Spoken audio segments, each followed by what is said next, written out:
All right, let's talk a little bit about ego lifting.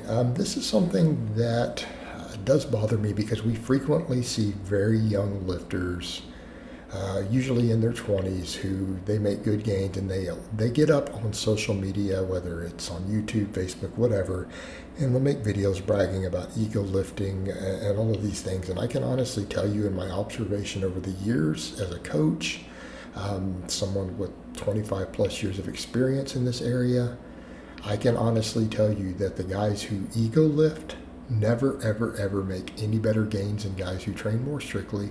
But what they do have is higher injury rates, higher injury risks. Perfect example, how many of the guys you see talking about ego lifting before long, they need sleeves on their elbows to press? Okay, you guys notice this? They need sleeves on their knees to squat, all of these other problems. All right, this is an indicator that they've done something wrong. Okay, and we need to be clear here, because you guys are watching me right here pretty much raw dogging all this stuff at 47 in this video. All right, notice you don't see me sleeved up. I don't really need to wrap up any of that stuff. Why do you think that is? Because I haven't destroyed my tendons and joints. Even doing 600 plus pound deadlifts, right? Notice what I'm doing on all these lifts you're watching. Everything is relatively strict. Now, everything I do isn't always super strict, and it doesn't have to be, and I'm not telling anyone that everything you do has to be super strict. It's simply not necessary.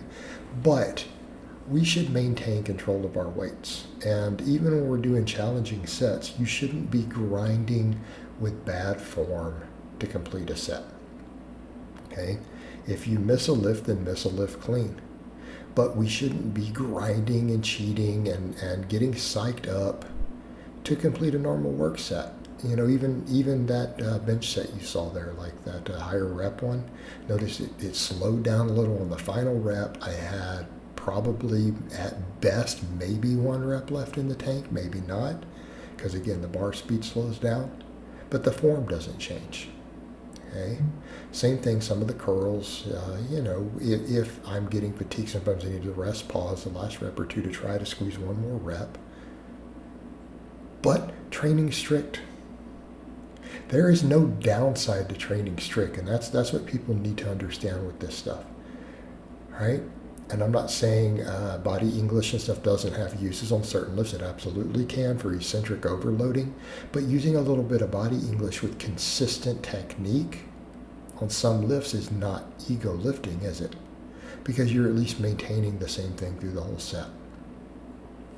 Whereas in people who are ego lifting, it's usually bad technique, bad form. They're grinding through things in a bad manner. They start trimming a lot of range of motion, trying to get additional reps.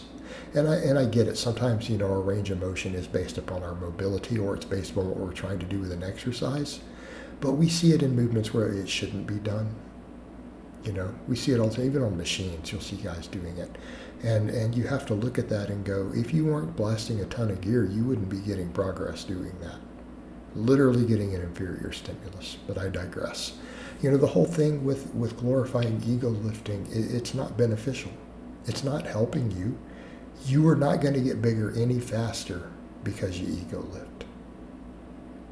What is going to happen is, in a perfect world, you might get the same gains. But that's what's crazy, these people will promote it and pretend that, ego lifting is the key to my gains. Like, no, you're training hard and you're using lots of stuff.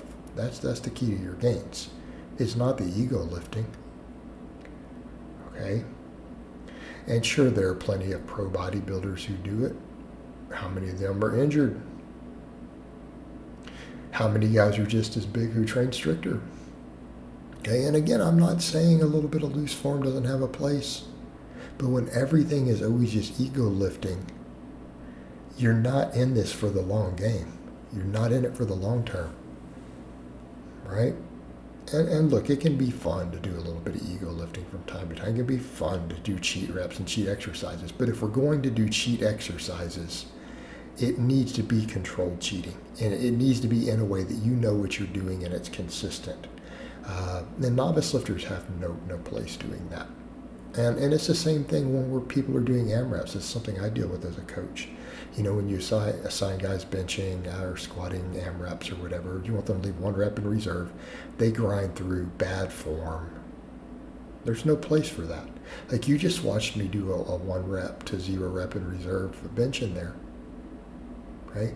What happens? Did I have to grind and use bad form? No, the bar slowed down on the last rep. That's when we know we're at that stimulus. You're right there to where that is a high quality set. You've reached those upper threshold muscle fibers. You've reached those deep muscle fibers. You're in a good spot.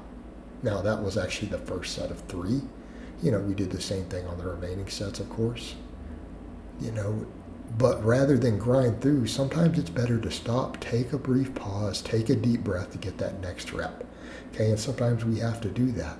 But you shouldn't be grinding through bad form to try to squeeze reps that you can't get, to where you're shifting to the side, you're bouncing it.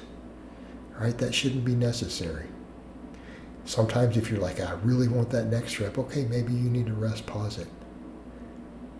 But you shouldn't be letting your form degrade to get it. Again, I want to be clear. All this does is it leads to inflammation, leads to faster overuse injuries, just gets you hurt. And before people say, well, what about maxing and powerlifting? Well, no, because you have to maintain good form. You have to maintain control of the bar.